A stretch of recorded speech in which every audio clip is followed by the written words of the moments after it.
mientras realiza sus actividades al mediodía.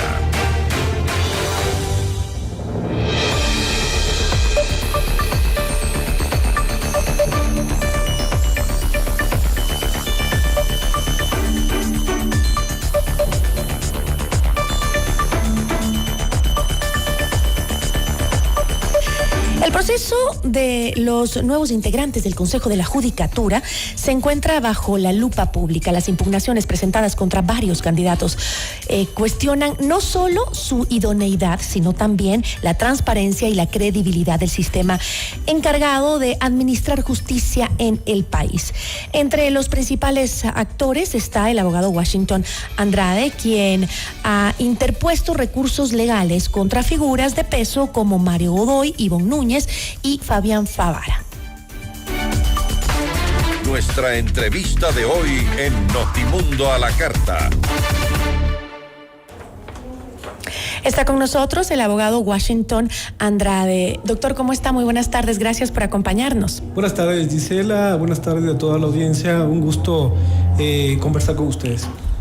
Doctor, como yo mencionaba, usted ha presentado impugnaciones en contra de Mario Godoy, Ivonne Núñez y Fabián Favara por supuestas inhabilidades e incumplimiento legal. ¿Podría usted explicarnos el detalle que establece el artículo 11 del reglamento y el artículo 77 del Código Orgánico de la Función Judicial y cómo considera que estos han sido vulnerados en cada uno de los casos? Bueno, puntualmente respecto a esta inhabilidad que ha dejado pasar por alto a la Comisión Técnica, establece en su propio reglamento para este proceso de designación que el artículo 11 determina de que deberán cumplir lo establecido en el Código Orgánico de la Función Judicial, y el artículo 77 en el numeral 5 establece que no podrán ser parte de las ternas o ser designados quienes al momento de su incorporación en la terna sean funcionarios públicos. Este reglamento, por supuesto, no lo hemos elaborado nosotros, es una norma que consta en la ley y que debe observarse. No siendo este el principal, pero sí es una causa de inhabilidad. Sobre este punto, el Consejo de Participación Ciudadana y Control Social entiendo que indica que esta restricción sería válida solo para el momento de la designación y no para la postulación. ¿Cómo interpretamos esta diferencia y cuál es su opinión al respecto? Bueno, a mí me llamó la atención que el mismo día viernes en que presentamos, a los 2 minutos, sin haber leído el contenido de las impugnaciones, ni los fundamentos de las mismas, ni las pruebas que aportamos, resulta que salió el coordinador de asesoría jurídica del Consejo de Participación Ciudadana a adelantar su criterio cuando él tiene que dar un informe al respecto. Sin embargo, ya se adelantó a decir que no era posible, incluso confundiendo los concursos, diciendo que se aplica el mismo criterio que para ser designado juez de la Corte Nacional. ¿Pero esa interpretación para usted está dentro del marco legal o no? Es una interpretación antojadiza, apresurada. Tendrá que revisarse el reglamento y tendrá que revisarse también los fundamentos que nosotros esgrimimos. No obstante, esa no es el argumento principal. Es una inhabilidad que encontramos común a los 3 ternados impugnados y a lo mejor a otros más, ¿no?, que deberá hacerse extensiva también. Pero es un tema que consta en el reglamento y en la ley. Por eso nosotros, amparados en el principio de seguridad jurídica, lo hemos esgrimido. Pero, repito, no es lo principal. Lo principal son las causas para la impugnación, que tienen que ver con la falta de probidad. Ahora, en el caso de Mario Godoy, que es el actual presidente de la Judicatura, usted añadió una impugnación basada en la presunta falta de probidad vinculada al denominado caso Pendrive, ¿no? ¿Cuáles son los hechos denominados, o sea, que están dentro de este y que resultan pues más preocupantes desde el punto de vista ético y también desde el punto de vista de transparencia en el proceso? Bueno, Gisela y ciudadanos, es tan grave el tema por efectos de que yo participé, y si bien es cierto, no puedo develar los elementos recogidos hasta cuando yo estuve patrocinando a la jueza Nubia Vera en esa investigación, pero lo que sí puedo decir es de que los elementos recogidos, las pericias informáticas, las pericias de video y los otros elementos recogidos de ahí justifican en todas sus partes el relato contenido en la noticia criminis de la jueza Novia Vera. Pero ¿cómo considera que impacta esto específicamente en la legitimidad del proceso? Imagínese lo que significaría que estando esta investigación en estado de poder convocarse y formularse cargos en contra del presidente del Consejo de la Judicatura y sus otros colaboradores, que sea designado. Esto le convertiría en una suerte de secuestrado de la Fiscalía, y esto es lo grave. ¿Cómo es posible que el Consejo de Participación Ciudadana se arriesgue respecto de que el presidente del Consejo de la Judicatura que se designe pueda ser formulado cargos o se mantenga en esa condición de secuestro prácticamente de parte de la Fiscalía? Y esto tiene relación incluso con el mismo concurso de fiscal, porque habría que ver a quién designan fiscal. Entonces, esto es sumamente grave, pero además, esta causal no es solamente la única, el único motivo por la falta de probidad. Tenemos otros elementos más que abonan a determinar la misma actuación del doctor Mario Godoy en que por su negligencia dejar prescribir el proceso sancionatorio disciplinario que debía resolverse en contra del doctor Fabián Favara, el otro ternado. Por el tema de abuso sexual. Exacto, por un caso grave de abuso sexual. Evidentemente esto... Que prescribió, que lo dejaron prescribir. Exacto, lo dejaron prescribir, pero ¿por qué? De acuerdo a la vocal Solanda Goyes en el juicio político, en extenso indicó de que el doctor Mario Godoy tenía la responsabilidad, o es la responsabilidad de él, pues no convocó a su suplente para que pueda llevarse a cabo y el cuerpo colegiado tenga el quórum necesario para que pueda resolverse sobre esto. ¿Y cómo considera que estos vacíos que existen pueden afectar la credibilidad de la institución? Pero imagínense lo que significa alguien estar investigado con serias dudas de que pueden haber estudios jurídicos relacionados al mismo presidente de la Judicatura que pongan en entredicho. ¿Qué garantía tenemos los ciudadanos y los justiciables respecto de que se haga un efectivo control disciplinario? Y ya en cuanto a lo administrativo, hemos visto que la ejecución del presupuesto del Consejo de la Judicatura ha sido el más bajo en los últimos años y por eso seguimos en crisis. Entonces, realmente en estas condiciones nosotros vemos de que no es dable que se le pueda designar, tomando en cuenta algo. A ver, digamos está en investigación previa, porque el argumento va a decir, mientras está en investigación previa todavía no se han determinado responsabilidades.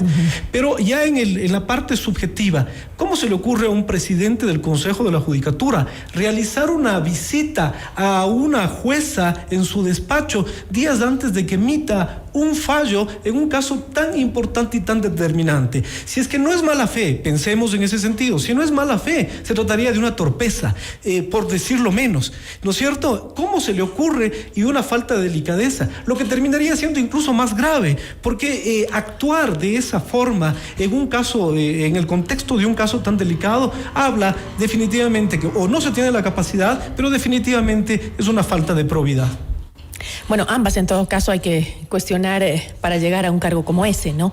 Ahora, vamos al caso de la actual ministra de Trabajo, Ivonne Núñez, que además de la posible inhabilidad, usted ha cuestionado pues también su probidad por una placa memorial considerada ilegible y por denunciar a una jueza que falló a favor de la entonces vicepresidenta Verónica Abad, ¿no? ¿Qué mensaje institucional transmiten estas acciones y cuál debería ser entonces el estándar de conducta para personas que van a estos altos cargos? Debe ser intachable. Es decir, debe ser intachable. En el caso de la abogada Ivonne Núñez, más allá de su vinculación estrechísima con el presidente de la República, lo cual de por sí ya genera dudas respecto de su imparcialidad al integrar este cuerpo colegiado. Pero acá lo grave también, en el tema de probidad.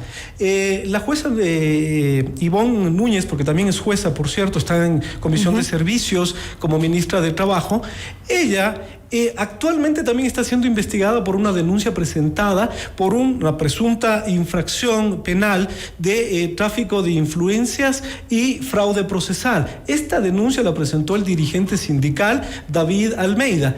En el Consejo de la Judicatura. No, está presentada en la Fiscalía. En la Fiscalía. Y esta investigación, por supuesto, se ha abierto. Tampoco puedo develar los avances de ahí, pero puedo decir que está seriamente cuestionada y hay elementos que podrían generar la misma situación. ¿Ese tipo de demandas prohíben a participar en estos concursos? A ver, si bien es cierto, todavía por presunción de inocencia, todavía no se tiene, un fallo. Ha pasado a una fase procesal. A lo que nos referimos es a esta integralidad del concepto de probidad. Pero aparte de eso, lo que estamos viendo es la actuación pública de parte de la ministra del Trabajo al burlarse, hacer tabla rasa del principio de la potestad de imperio de las órdenes judiciales. Cuando nosotros vimos, y todo el Ecuador fue testigo, independientemente de que las providencias sean o no, es decir, estén o no de acuerdo,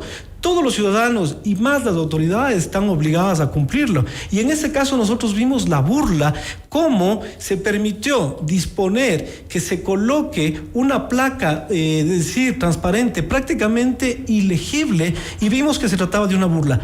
¿Cómo uno puede pensar que alguien puede ir a dirigir el control disciplinario de un cuerpo colegiado tan importante como el Consejo de la Judicatura si es que tenemos ese tipo de actuaciones en que cuando no nos gusta simplemente no cumplimos las órdenes judiciales o nos burlamos de aquellas? Ahora, entiendo que el Consejo de Participación Ciudadana y Control Social tiene un plazo de 3 días para poder evaluar formalmente las impugnaciones y 1 día para emitir una resolución. ¿Considera usted que este periodo es suficiente para garantizar una revisión, digamos, rigurosa y transparente? Bueno, lamentablemente el Consejo de Participación Ciudadana hace años que no se hacen las cosas bien y a veces ya vemos que los reglamentos para estos concursos a veces vienen con dedicatoria. Acá lo que estamos viendo es que se afecta el derecho de defensa incluso de los impugnantes porque se coloca a la misma comisión técnica para que presente el informe y decida si es que estas impugnaciones pasan o no pasan al pleno, lo cual termina siendo un absurdo. Y claro, en tan poco tiempo, si hay 17 impugnaciones, vamos a ver qué tipo de informes, ¿no? Por eso es que nos llama la atención la celeridad del coordinador jurídico, sin haberlas leído, ya se adelanta. Entonces, eso lamentablemente nos marca que eventualmente puede haber un criterio ya preconcebido respecto de todo eso. Nosotros esperamos realmente que se haga un ejercicio de transparencia y lo que sí quisiéramos llegar a estas audiencias de impugnación para sentados frente a frente, cara a cara, nosotros los ciudadanos tengamos la posibilidad de impugnar y de que ellos justifiquen realmente por qué actuaron de tal o cual modo. Esto da transparencia al proceso y no solamente estas leguleyadas de tratar de evitar que estas impugnaciones lleguen y cumplan. ¿Y cómo se prepararía usted para ese escenario? Quiero decir, ¿qué tipo de pruebas considera fundamentales que podrían respaldar los casos que usted ha presentado de ser admitidas sus impugnaciones? Bueno, nosotros hemos acompañado, cumpliendo el reglamento y como abogados, hemos acompañado, decir, debidamente certificadas, materializadas, es decir, en notaría pública, los documentos que respaldan estos documentos. Hemos presentado los CDs respectivos que contienen los videos donde se determinan justamente estas actuaciones, pero principalmente hemos acompañado los documentos. Por lo tanto, lo que nosotros tenemos que hacer en esa audiencia, más allá de la argumentación, es solicitar que se nos permita producir la prueba como se produce en una audiencia y ante esto que hagan los descargos respectivos. Esto es lo grave. Quiero denunciar, Gisela, también acá, que están tratando de acallar la voz de las personas que hemos impugnado, de quién habla. Hoy día he revisado la página de la Fiscalía y hemos visto que el doctor Carrillo, que es uno de los involucrados en el caso Pendrive, se ha permitido, para tratar de callarme o silenciarme o amedrentarme para que yo no continúe con las impugnaciones, a presentar una denuncia por supuesta difusión de información restringida. Así es como se trata de callar a quienes nosotros levantamos la voz, a los ciudadanos que levantamos la voz con argumentos para efectos de ¿qué? De condicionarnos. No lo van a conseguir. Me permito hacer esta denuncia porque veo que es un ataque directo para tratar de evitar que yo llegue a decir la verdad en las impugnaciones. Sin embargo, doctor, usted ha hablado muy claramente de la necesidad de independencia, de la necesidad de transparencia, pero entiendo que usted también ha sido abogado de Nubia Vera, por ejemplo. ¿Podemos confiar en que en su caso también las cosas se hagan con transparencia y con independencia? Bueno, en este momento yo desde hace más de 70 días dejé la defensa de la doctora Nubia Vera. Ella tiene su abogado, entiendo que es el doctor José Moreno. Yo no respondo por ella, yo estoy haciendo un ejercicio de ciudadano, no tengo ninguna relación en estos momentos. Y sí, definitivamente como abogado, como ciudadano, créame que no tengo tranquilidad al saber que potencialmente quienes participaron en este acoso, en esta persecución, en esta violación a derechos constitucionales, que son los tres impugnados en el contexto de esta persecución a la misma jueza Nubia Vera y la vulneración de los derechos de la ex vicepresidenta de la República, con quien no tengo ninguna vinculación, sino como ciudadano. Me preocupa que lleguen a dirigir el Consejo de la Judicatura y que a través de ellos el gobierno nacional se apodere del sistema de justicia y que todos los ecuatorianos, incluso estos miles de trabajadores que han sido despedidos, sus demandas no puedan ser ni siquiera acogidas o puedan llevar a buen puerto por efectos de que habrá designios para efectos de que se pueda negar en tal o cual caso, ¿no? Bueno, lo cierto ante la ciudadanía es que la transparencia y la independencia debe estar de lado y lado, y aunque usted ya no representa a Nubia Vera, también puede generar un criterio de que ya hay una intención de sesgo en las denuncias al haber esta conexión, ¿no? Por eso es importante que de parte y parte exista transparencia e independencia. Desde luego que sí, Gisela, de eso vamos a cuidar bastante. No ejercemos la defensa de ella, estoy haciendo un ejercicio de ciudadano en virtud de los documentos que puedo presentar y de las pruebas que puedo aportar. Este ejercicio creo que es una invitación, incluso a todos los gremios. Es un tema de contribuir a que nuestra justicia se sanee. Ya estamos viendo los escándalos que ocurren. Vamos a seguir en esto en temas más graves incluso que el caso Metástasis, porque este caso Pendrive realmente termina siendo hasta más grave por las implicaciones que esto tendría. Es decir, con todo el autoritarismo se pretendió cambiar una sentencia a decir de la denuncia pública hecha por la jueza Nubia Vera para efectos de beneficiar a alguien. Esto es sumamente grave, creo que todos estamos en riesgo y esto empata con este ataque no solo a la función judicial, sino a la Corte Constitucional, como ya hemos visto. O sea, es todo un marco en lo que se está tratando es de cooptar a la justicia para condicionar a todos sus opositores políticos, incluso a los ciudadanos. Todos estamos en riesgo, por cierto, ¿no? Muchísimas gracias, abogado, le agradezco mucho. Muchas gracias, siempre a las órdenes. Nos acompañó Washington Andrade.